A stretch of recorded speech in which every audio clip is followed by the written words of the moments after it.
Hello everyone, welcome back to my channel. ഇന്ന് നമ്മൾ ഉണ്ടാക്കാൻ പോകുന്നത് ചോളെ ഭട്ടൂരയാണ്. നമ്മൾ ഹോട്ടലിലും റെസ്റ്റോറൻറ്റ്സിലും അല്ലെങ്കിൽ നമ്മൾ സ്ട്രീറ്റ്സിലൊക്കെ കിട്ടുന്ന ചോളെ ഭട്ടൂര നമുക്ക് വീട്ടിലും ഉണ്ടാക്കാവുന്നതാണ്.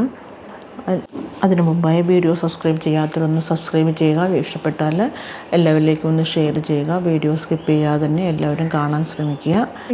ഇനി നമുക്ക് ചോളെ ഭട്ടൂര ഉണ്ടാക്കുന്നത് എങ്ങനെയാണെന്ന് നോക്കാം. ഇത് നമ്മൾ ഡോ ഉണ്ടാക്കി വെക്കുകയാണ് വേണ്ടത്. മാവ് കുഴച്ച് വെക്കുകയാണ് ചെയ്യേണ്ടത്.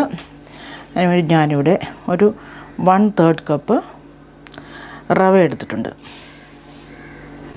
അതിലേക്ക് നമുക്ക് 1 ടീസ്പൂൺ ഉപ്പ് ചേർത്ത് കൊടുക്കാം. ഇനി അതിലേക്ക് നമുക്ക് വേണ്ടത് തൈരാണ് വേണ്ടത്. ഒരു 1/2 കപ്പ് ഞാനിവിടെ തൈര് എടുത്തിട്ടുണ്ട്. നമുക്കതിലേക്ക് ഒഴിച്ചു കൊടുക്കാം. നമുക്കിത് നന്നായിട്ടൊന്ന് മിക്സ് ചെയ്ത് കൊടുക്കാം.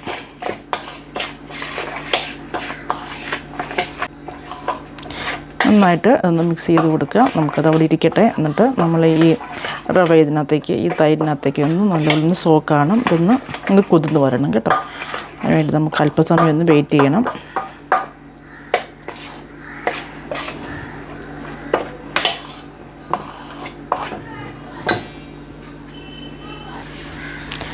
തൈര് ചേർത്ത് വെച്ചതിന് ശേഷം ഏകദേശം ഒരു 5 മിനിറ്റ് നമ്മളൊന്ന് വെയിറ്റ് ചെയ്യണം. ഇതൊന്ന് കുതിർന്ന് വരെ വെയിറ്റ് ചെയ്യണം. അതിനുശേഷം നമുക്ക് ഇതിനകത്തേക്ക് 1 ടീസ്പൂൺ പഞ്ചസാര ചേർത്ത് കൊടുക്കാം. പിന്നെ നമുക്കിതിനകത്തേക്ക് വേണ്ടത്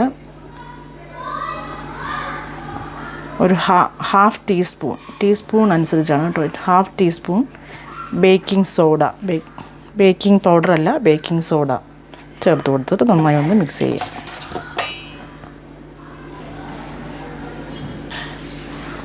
ഇനി നമുക്കിതിനകത്തേക്ക് വേണ്ടത് മൈദയാണ്. ഞാനിവിടെ 2 കപ്പ് മൈദയാണ് എടുക്കുന്നത്. 2 കപ്പ്, ഇത് 1 കപ്പ്. ഇനി 1 കപ്പും കൂടി നമുക്ക് ചേർത്ത് കൊടുക്കാം.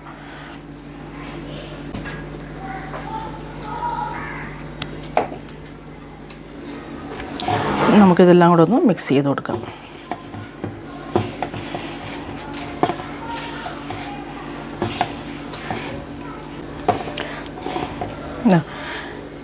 ഈ പരുവമായിട്ടുണ്ട്. നമുക്കിനി വെള്ളം ചേർത്ത് കൊടുത്ത് നമുക്കിത് കുഴച്ചെടുക്കാം. കുറേശ്ശെ വെള്ളം വേണം ചേർക്കാൻ. ഒത്തിരി വെള്ളം ചേർക്കല്ലേ.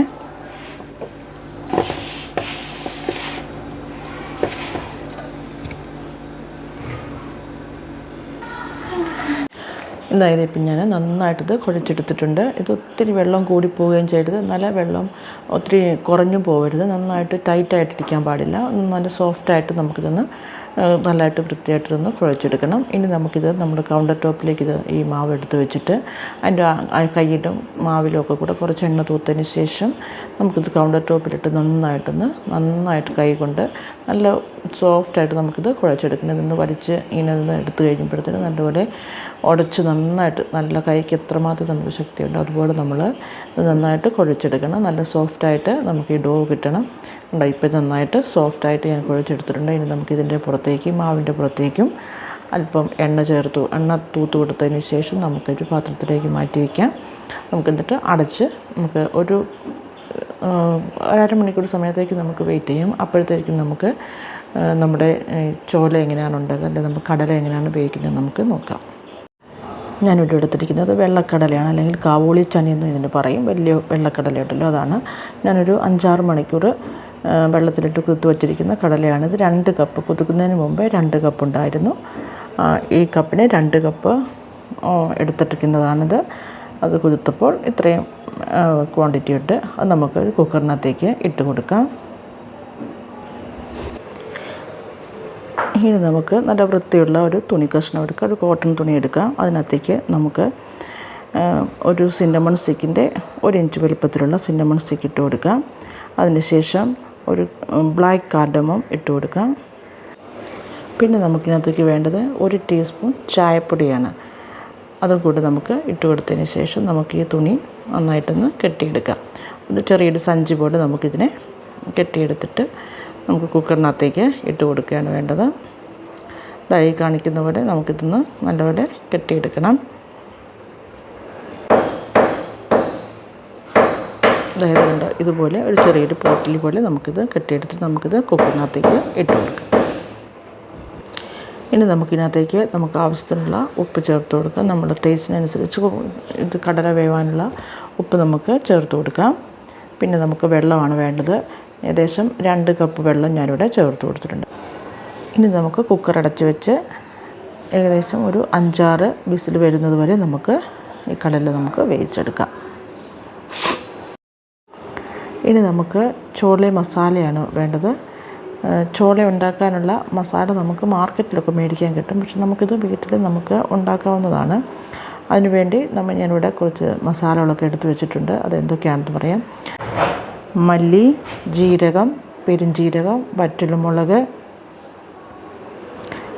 ഏലക്ക, ഗ്രാമ്പൂ, ജാതിപത്രി, കറുവാപ്പട്ട, പിന്നെ ജാതിക്കക്കുരു ഉണ്ടല്ലോ, ജാതിക്കക്കുരു. ഈ കുരുവിന് ഞാനത് ഗ്രേറ്റർ വെച്ച് ഗ്രേറ്റ് ചെയ്തിട്ട് ഒരു പിഞ്ച് എടുത്തിട്ടുണ്ട്. അത് മതി. അതിൽ കൂടുതൽ വേണമെന്നില്ല. ഇതെല്ലാം കൊണ്ട് നമുക്ക് ഒരു ഫ്രൈങ് പാനിലോ അല്ലെങ്കിൽ ഒരു ചീനച്ചട്ടിയിലോ ഇട്ടിട്ട് നമുക്കിത് വറുത്ത് ഡ്രൈ റോസ്റ്റ് ചെയ്തെടുത്തിട്ട് നമുക്ക് മിക്സിയുടെ ജാറിലിട്ട് നമുക്ക് നന്നായിട്ടൊന്ന് പൊടിച്ചെടുക്കാം. ഒക്കെ ഞാൻ സ്ക്രീനിൽ കൊടുത്തേക്കാം. നിങ്ങൾക്ക് അത് നോക്കിയാൽ മനസ്സിലാക്കാൻ പറ്റും. ഞാനിപ്പോൾ ഇവിടെ പറഞ്ഞിട്ടില്ലെങ്കിലും ഞാൻ സ്ക്രീനിൽ കൊടുത്തേക്കാം കേട്ടോ. നമുക്കിത് ഡ്രൈ റോസ്റ്റ് ചെയ്തെടുക്കാം. നമ്മുടെ കടലയൊക്കെ ഇവിടെ വെന്തിട്ട് നമുക്ക് ഈ പോട്ടിൽ നമുക്കങ്ങ് എടുത്ത് മാറ്റാം. അതൊക്കെ നന്നായിട്ട് വെന്തിട്ടുണ്ട് കടല. ഇനി നമുക്കിതിൻ്റെ ഗ്രേവി ഉണ്ടാക്കുന്നത് എങ്ങനെയാണെന്ന് നോക്കാം. നമുക്ക് ഒരു ചീനച്ചട്ടിയോ അല്ലെങ്കിൽ ഒരു കടായി അടുപ്പത്ത് വെച്ചതിന് ശേഷം ചൂടായി വരുമ്പോഴേക്ക് നമുക്കതിനകത്തേക്ക് എണ്ണ ഒഴിച്ച് കൊടുക്കാം. ആവശ്യത്തിന് നമുക്ക് എണ്ണ ഒഴിച്ച് കൊടുക്കാം. എണ്ണ ചൂടായി വരുമ്പോഴത്തേന് നമുക്ക് 1/2 ടീസ്പൂൺ ജീരകം ഇട്ട് കൊടുക്കാം. ഒരു കറുത്ത കളറുള്ള കറുത്ത ഏലക്ക, ഒരു ബേ ലീഫ് ഇട്ട് കൊടുത്തതിന് ശേഷം അതൊന്ന് ചൂടായി വരുമ്പോഴത്തേക്ക് നമുക്ക് ഉള്ളി ഇട്ട് കൊടുക്കാം. ചെറുതായിട്ട് അരിഞ്ഞിട്ടുള്ള ഉള്ളിയാണ്, ഫൈനലി ചോപ്ഡാണ്. നമുക്ക് ആ ഉള്ളി ഇട്ട് കൊടുക്കാം. ഞാനിവിടെ ഒരു 3 മീഡിയം സൈസ് ഉള്ളി അരിഞ്ഞിട്ടുണ്ട്. ചേർത്ത് കൊടുക്കാം.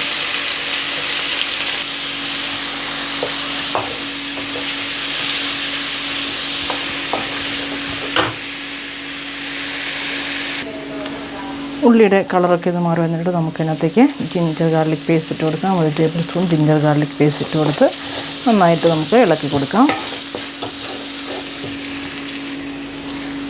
ഇനി നമുക്കതിലേക്ക് 2 തക്കാളി ചെറുതായി അരിഞ്ഞത് ചേർത്ത് കൊടുക്കാം. 2 തക്കാളി 2 മീഡിയം സൈസ് തക്കാളി ഞാൻ എടുത്തിട്ടുണ്ട്. അത് നമുക്ക് ചേർത്ത് കൊടുക്കാം. തക്കാളിക്ക് എല്ലാം കൂടെ ഒന്ന് വേകുന്നത് വരെ വെയിറ്റ് ചെയ്യാം. ഒരു 2-3 മിനിറ്റ് നമുക്ക് ഒന്ന് ഇളക്കി കൊടുക്കാം. ഈ തക്കാളിക്ക് ഉള്ളിയൊക്കെ ഞാൻ ചോപ്പറിനകത്ത് അരിഞ്ഞെടുത്തത് കൊണ്ട് നന്നായിട്ട് ഫൈനായിട്ട് നമുക്ക് അരിഞ്ഞെടുക്കാൻ പറ്റിയിട്ടുണ്ട്. നിങ്ങൾക്ക് വേണമെങ്കിൽ ഈ തക്കാളിക്കൊക്കെ വേണമെങ്കിൽ അരച്ച് വേണമെങ്കിലും ചേർക്കാം. അതിൻ്റെ പ്യൂരി ആയിട്ടും ചേർക്കാവുന്നതാണ്. അതുകൊണ്ട് ഞാൻ നോക്കിയത് നന്നായിട്ട് എല്ലാം വെന്ത് വന്നിട്ടുണ്ട്. ഇപ്പോൾ ഇത് നമുക്ക് പൊടി മസാലകൾ ചേർത്ത് കൊടുക്കാം. 1/2 ടീസ്പൂൺ മഞ്ഞൾപ്പൊടി,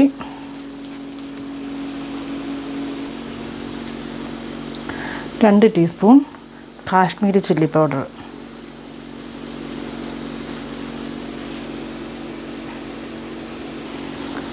നമുക്കൊന്ന് നന്നായിട്ടൊന്ന് ഇളക്കി കൊടുക്കാം.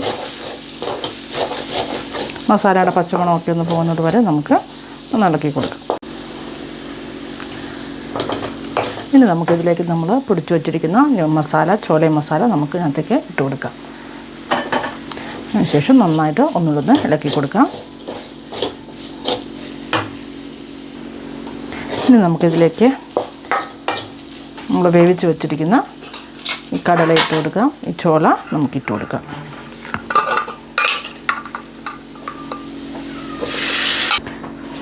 ഇനി ഇത് നമുക്ക് നന്നായിട്ട് ഇളക്കി കൊടുത്തതിന് ശേഷം ഒരു 3-4 മിനിറ്റ് വെള്ളം ഒഴിക്കാതെ തന്നെ നമുക്കിതൊന്ന് വേവിച്ചെടുക്കാം. നമ്മൾ പൊടിച്ച മസാല മുഴുവനും നമ്മൾ ഇതിനകത്തേക്ക് ചേർത്ത് കൊടുക്കണം കേട്ടോ. അത് ഫുള്ള് ചേർത്ത് കൊടുത്താൽ നമുക്ക് അതിൻ്റെ ടേസ്റ്റ് കിട്ടത്തുള്ളൂ. എല്ലാ മസാലയും ഇതിനകത്ത് ചേർത്ത് കൊടുക്കണം. നമുക്കിനി ഇത് അല്പസമയം ഒരു 2-3 മിനിറ്റേക്ക് നമുക്കൊന്ന് അടച്ച് വെച്ച് വേവിക്കാം. അപ്പോഴത്തേനും ഞാൻ അപ്പുറത്തെ സ്റ്റൗവിലേക്ക് വെള്ളം ചൂടാക്കാൻ വേണ്ടി വെച്ചിട്ടുണ്ട്. നമ്മളിതിനകത്ത് വെള്ളം ചേർക്കുന്നത് ചൂടുവെള്ളമാണ് ചേർക്കുന്നത്, പച്ചവെള്ളമല്ല ചേർക്കുന്നത്, തണുത്ത വെള്ളം ചേർക്കരുത്. അടച്ചു വെച്ച് വേവിക്കാം.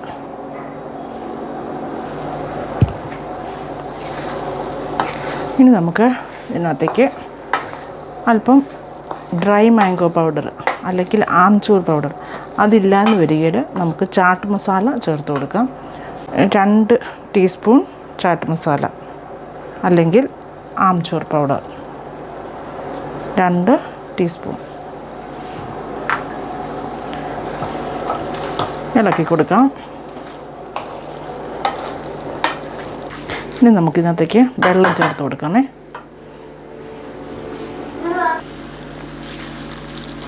ഒരു 2 കപ്പ് വെള്ളം ഞാനിവിടെ ചേർത്ത് കൊടുക്കുന്നുണ്ട്.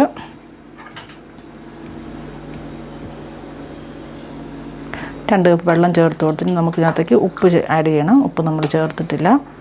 നമുക്കിതിനകത്തേക്ക് ഉപ്പ് ചേർത്ത് കൊടുക്കാം.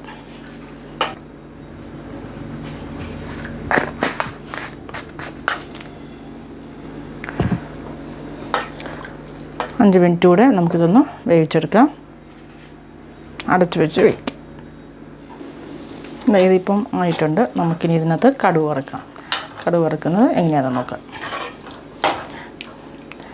കണ്ട, ഇതാണ് കളറൊക്കെ നന്നായിട്ട് വന്നിട്ടുണ്ട്.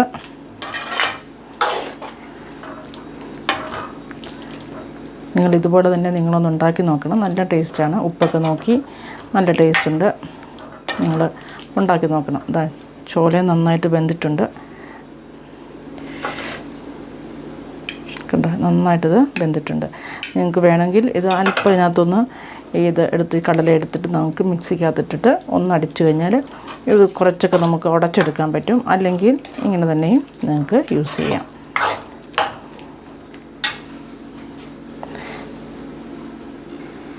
ഒരു പാൻ അടുപ്പത്ത് വെച്ച് ചൂടായി വരുമ്പോഴത്തേക്കും നമുക്ക് അതിനകത്തേക്ക് ഒരു 2 ടീസ്പൂൺ നെയ്യ് ഒഴിച്ചു കൊടുക്കാം. നെയ്യ് ചൂടായി വരുമ്പോഴത്തേനും നമുക്കതിനകത്തേക്ക് നമുക്ക് ഇഞ്ചിയാണ് ഇട്ട് കൊടുക്കേണ്ടത്. ഇഞ്ചി ഇതുപോലെ ജൂലിയൻസ് ആയിട്ട് നമുക്ക് അരിയണം. ജൂലിയൻസ് ആയിട്ട് അരിഞ്ഞിരിക്കുന്ന ഇഞ്ചിയും പിന്നെ അതുപോലെ തന്നെ നീളത്തിൽ ജൂലിയൻസ് പോലെ അരിഞ്ഞിരിക്കുന്ന പച്ചമുളകും കൂടി ഇട്ട് കൊടുത്ത് നമുക്കൊന്ന് ഫ്രൈ ചെയ്തെടുക്കാം.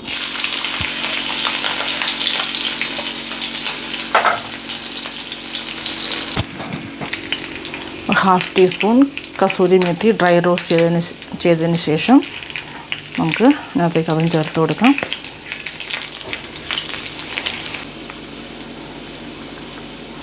ഒരു ടീസ്പൂൺ കാശ്മീരി ചില്ലി പൗഡറും കൂടെ നമുക്കതിനകത്തേക്ക് ചേർത്ത് നന്നായിട്ട് ഇളക്കി നമുക്ക് നമ്മുടെ കറിയിലേക്ക് ചേർത്ത് കൊടുക്കാം.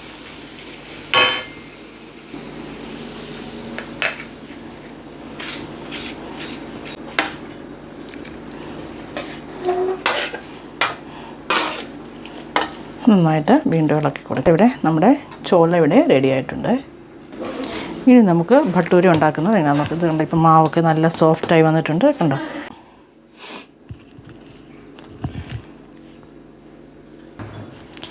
ഇതുപോലെ ചെറിയൊരു ലൈനെടുത്ത് നമ്മൾ കൈ വെച്ച് നന്നായിട്ടൊന്ന് ഉരുട്ടിയെടുക്കുക. എണ്ണ തൊട്ടിട്ട് വേണം ചെയ്യാനായിട്ട്. നമ്മൾ പൊടി ഉപയോഗിക്കരുത്. ഇനി നമ്മൾ പൊടി ഉപയോഗിച്ച് നമ്മൾ എണ്ണയെല്ലാം അഴുക്കായി പോകും. അതുകൊണ്ട് നമുക്ക് എണ്ണ തൊട്ടിട്ട് വേണം നമുക്കിത് പരത്തിയെടുക്കാനായിട്ട്. നമുക്ക് ഇഷ്ടമുള്ള വലുപ്പത്തിൽ നമുക്കിത് പരത്തിയെടുക്കാം. നമ്മളുടെ പാത്രത്തിനൊക്കെ അനുസരിച്ച് വേണം നമ്മളിത് പരത്തിയെടുക്കാൻ. കാരണം ചെറിയ പാത്രമാണെങ്കിൽ ഒത്തിരി വലിയ ഭട്ടൂര ഉണ്ടാക്കരുത്. ഒത്തിരി കനം കുറയ്ക്കുകയും ചെയ്യരുത്. ഒരുവിധം കനത്തിൽ തന്നെ ഇരിക്കണം, അല്ലെങ്കിൽ അത് പൊങ്ങി വരില്ല. ഒത്തിരി അങ്ങ് തിന്നും ആകാൻ പാടില്ല, ഒത്തിരി അങ്ങോട്ട് കട്ടിയും ആകാൻ പാടില്ല.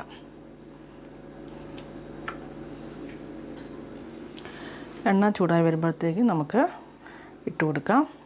ഒത്തിരി തിളയ്ക്കുന്ന എണ്ണയാവരുത്, ഒത്തിരി എന്നാൽ ചൂട് കുറയുകയും ചെയ്യരുത്. ഇതുപോലെ ഒരു മീഡിയം ചൂടിൽ വേണം നമ്മളിത് പൊടിച്ചെടുക്കാനായിട്ട്.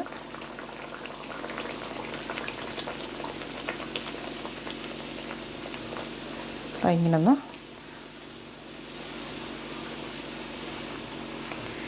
നമ്മൾ പ്രസ് ചെയ്ത് കൊടുക്കുമ്പോൾ ഇതിങ്ങനെ പൊള്ളി വരും. ഒരു സൈഡ് പൊള്ളി വരുമ്പോഴേക്കും നമുക്ക് അടുത്ത ഭാഗം മറിച്ചിട്ട് കൊടുക്കാം.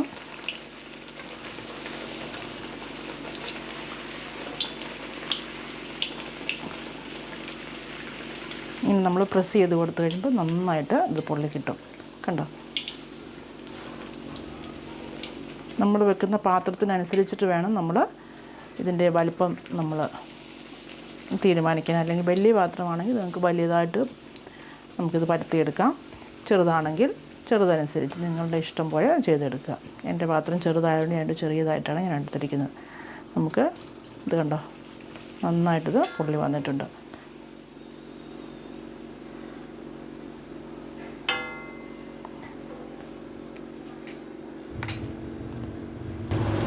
ഞാനിനി ഒരെണ്ണം കൂടെ ഇതുപോലെ ഉണ്ടാക്കി കാണിക്കാം. ഉണ്ടാക്കി വെക്കരുത്, പരത്തി ഇങ്ങനെ വെക്കരുത്. കാരണം മൈദയാണ് അത്. പിന്നെ അതേപോലെ പഴയ ഷേപ്പിൽ തന്നെ ആയപ്പോൾ നമ്മൾ പരത്തിയാൽ അതുപോലെ ഇരിക്കില്ല. അതുകൊണ്ട് നമ്മളെപ്പോഴും ഇത് ഒരെണ്ണം പരത്തിയതിന് ശേഷം നമ്മളത് ഉണ്ടാക്കി കഴിഞ്ഞിട്ട് അടുത്തത് ചെയ്യാവുള്ളൂ. ഉണ്ടാക്കി വെച്ചേക്കരുത്. വെച്ച് കഴിഞ്ഞാൽ ബുദ്ധിമുട്ടാവും.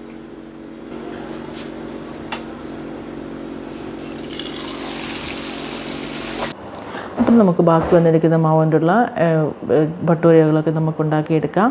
നിങ്ങൾക്ക് ഈ വീഡിയോ ഇഷ്ടപ്പെട്ടെങ്കിൽ ചാനൽ സബ്സ്ക്രൈബ് ചെയ്യുക, വീഡിയോ മറ്റുള്ളവരിലേക്ക് ഷെയർ ചെയ്യുക, ബെൽ ഐക്കോൺ പ്രസ് ചെയ്യുക. ഞാനിടുന്ന വീഡിയോസിൻ്റെ നോട്ടിഫിക്കേഷൻ നിങ്ങൾക്ക് ലഭിക്കുന്നതായിരിക്കും. ഇനിയൊരു വീഡിയോ വീണ്ടും കാണാം. അതുവരെ എല്ലാവർക്കും നമസ്കാരം. Thank you for watching.